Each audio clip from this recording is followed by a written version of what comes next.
원합 벡터를 개선한 모델이 나오게 되는데요. 가장 초창기에 신경만 기반의 언어 모델이라고 할 수가 있습니다. 워드2백이라는 모델인데요. 워드2백 모델 같은 경우에는 지금처럼 이렇게 어, 원합 인코딩처럼 0과 1이 아니라 모든 차원, 그러니까 실수로 이렇게 텍스트 데이터를 처리를 합니다. 그래서 0과 1은 스파스, 뭔가 이렇게 좀 빈틈이 많은데, 댄스, 지금처럼 이렇게 실수로 표현하면 굉장히 좀 빡빡하게 표현을 하잖아요. 그래서 스팔스에서 이렇게 댄스 차원의 벡터로 이렇게 표현을 할 수 있게 된 게 워드2벡 모델이라고 보시면 될 것 같아요. 그러니까 워드, 그러니까 단어가 투 벡터, 그러니까는 단어를 벡터로 표현을 한 그런 언어 모델이 워드2벡이라고 보시면 될 것 같아요. 그래서 지금처럼 이렇게 하나의 정보가 여러 차원의 하나의 정보, 그러니까 이런 단어 텍스트들이 여러 차원의 정보로 조합돼서 여러 차원의 벡터, 숫자 정보로 이렇게 조합돼서 표현을 할 수 있는 게 워드2벡 모델이라고 볼 수가 있습니다.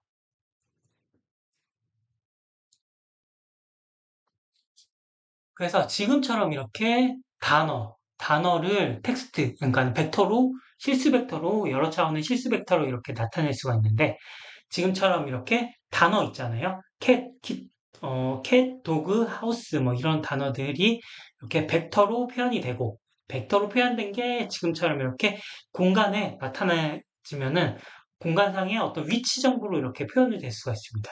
그래서 표현이 되는데, 이 위치 정보가 가까우면은 의미적으로 이상한 거고, 멀면은 의미적으로 이렇게 좀 먼 거. 그래서 지금처럼 이렇게 벡터로 표현된 것을 어떻게 인베딩 공간에 투영을 시켜가지고 이렇게 거리를 표현을 할 수가 있었어요. 그래서 거리에 따라서 각 유사도를 가까우면은 유사하고 멀면은 유사하지 않게 이렇게 어, 표현을 할 수가 있다라고 보시면 될 것 같아요.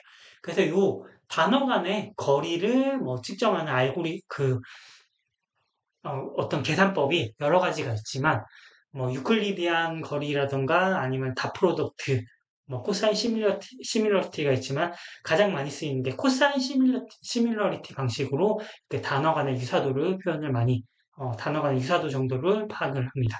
그래서 코사인 시밀러티, 라던가, 기타 그런 유사도를 파악하는 기법은 제가 조금 이따가 설명을 드릴 거고요. 이런 식으로 단어를 벡터로 나타내서 이렇게 공간상에 투영을 해서 의미적인 유사성을 나타낼 수 있게 하는 게 워드2백 모델이다라고 보시면 될 것 같습니다. 워드2백 모델 같은 경우에는 다음 단어를 예측을 할 적에 두 가지 방법으로 이렇게 두 가지 대표적인 모델이 있는데요. 시보우랑 스키그램 모델들이 있습니다.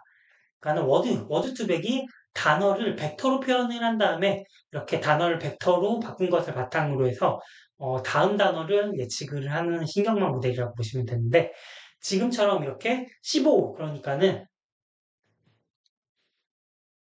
주변에 있는 단어들 가지고 중간에 있는 단어를 예측하는 15 모델들이 있고, 15 모델이 있고, 중심 단어, 가운데 있는 단어를 가지고 해서 주변에 있는 단어를 예측하는 스키그램 모델이 있습니다.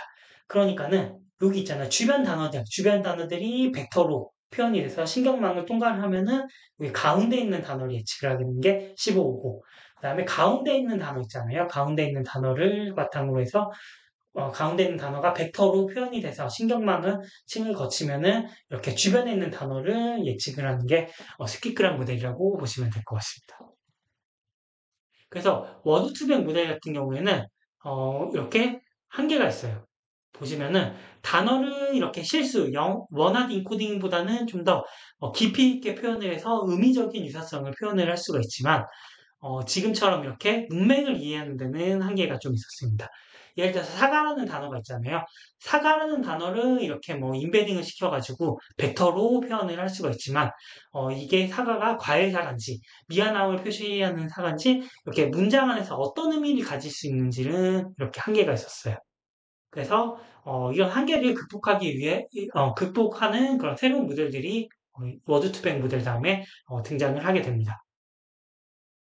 그리고 워드2백하고 같은 시기에 있던 모델들이 뭐 글로브라든가 패스텍스트 라는 모델들이 에도 여러 가지 모델들이 있지만은 글로브랑 패스텍스트가 대표적이에요.